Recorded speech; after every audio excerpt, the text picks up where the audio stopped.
Jamie here. Friday, March 21st, 8:59 on this fine morning. Talk quick about the market, some names, and look at that, go from there. S&P futures have been rolling since about the 8:30 hour. I think there's some Fed speak, gold speak. I don't know if that's something to move, but 563, we were churning around that area pretty much all pre-market. And then boom, we just dipped. $4 dip from the SPY down here to 559.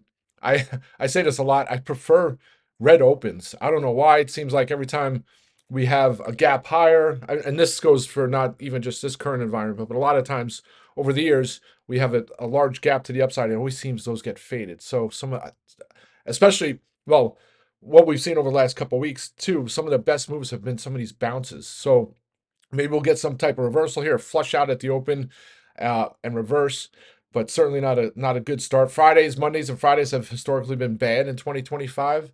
So I was saying it yesterday. Hopefully we can buck the trend. Today is triple witching. Get out the witch hat and the broom. They always hype this. The quarterly expiration happens 4 times a year. Back in the day, if you never did trade options years ago, there only used to be option expiration was the third Friday of every month. So you couldn't trade weeklies, you couldn't trade dailies. The only expiration on an option was the third Friday of a month. So similarly, so index options, future options, they're all expiring today, and the notional value is like 4 point something trillion. That the number in December was 6 trillion. Sometimes there's moves, sometimes they're not, but certainly be something to be aware of. But yesterday, interesting session. We had that big bounce off the open. So similarly, we weren't as weak as we are right now, but we had reversed the gains after Germany markets rolled over. And then we were in the red, bounced all the way up to the 200-day moving average on a SPY by 11 o'clock. And then just someone hit a sell button and we just melted lower for the rest of the day. Slightly in the red, well, we were down 0.2% on SPY, but the VIX was red. And right now the VIX is up 5%, despite the futures. S&P futures going to open up, down 0.8%. So I continue to look at support resistance areas. 563 is important to SPY. 552, and then if we break 552, 540, like I would be pretty certain that comes at some point. Also, as you start reading everything and the headlines and everybody opping in around the Fed, especially this week, and it's like I don't know if it's like peak fear, but considering where the market's kind of been holding up, we'll see what happens here today and next week. But even if there's a short-term bounce, you start looking at the charts, and I was looking at them this morning. There's a lot of bullish crossovers on the momentum indicators. So there's a lot of different technicals that I look on the charts, and I have RSI. The moving averages are very important for me. Relative strength in the index, then the Bollinger Band. So I always look at Bollinger Bands as oversold, overbought too. That helps with the RSI, and then you have the MACD, right? The momentum indicators, the moving average convergence divergence, I think it's called, but it's just a combination of two exponential moving averages. And when those lines start to reverse, I could post a chart in here. I thought I had it on the watch list, but I probably don't. But when they start to reverse and you have the black line start crossing over the red line, that's typically a bullish crossover. And when that happens, your odds are the stock is going to head higher. And you see a lot of this on some of the charts that I've been looking at. I'll see if I have more here. It's not a guarantee. Just like when we have tight Bollinger Band setups, we have pictures. None of that's a guarantee, but we see here now this future is still rolling here. So maybe we get some kind of major reversal here, and some speculatos today might work out. All right, so that's kind of the overall market. I say I don't have my bear suit on. If we get under 552, 540 comes, so I'll be my bear suit, and then the premiums have come a little bit out of the put hedges. So if we don't find a bid here in the morning, I'll certainly be open to get some put hedges, probably the financials, JP Morgan, Goldman Spectacular, Visa, MasterCard is similar ones that I've been trading. I was actually looking at Service Now this week too, but the premiums are insane.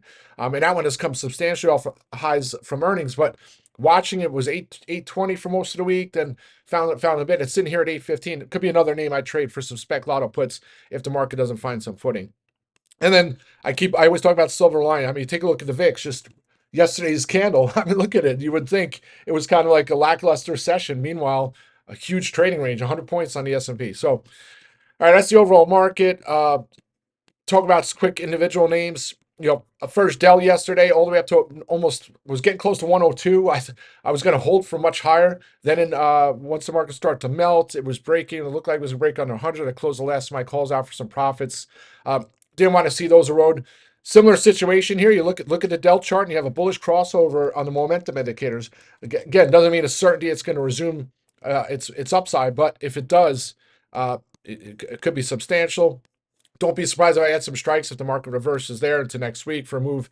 107 and changes that gap fill. So that could be a short-term target. PDD was a name I've been watching for quite a while. I don't know if it was since COVID.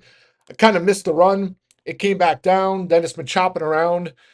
Then when the news came out with the U.S. Postal Service that they were possibly going to work about the $800 parcel and below tariff situation, that was a big hit, or supposedly a big hit, especially on these discount online retails like Temu, what have you. So the stock kind of reversed. Then it got its gains back as the China markets went. And then yesterday the earnings were decent. Huge growth, like 25% growth. They continue to have a solid growth rate. And then the stock was starting to bounce. And then once it started getting near 130, it's a big block there. Figured I'd get some spec lottos. I was actually looking for next week, but they were expensive. I had to go all the way up to like 150. Looked great. My calls were solidly green, mostly into the late afternoon. Then it sold off, closed down here 130. Well, actually 130.92. It's not a bad close, but it's gapping lower here this morning. Still wouldn't rule out a reversal. Gonna need a big move here for my spec lottos. But if it breaks back over 130 here and finds a bid, I might look for some calls into next week. Those premiums will be coming down at the open.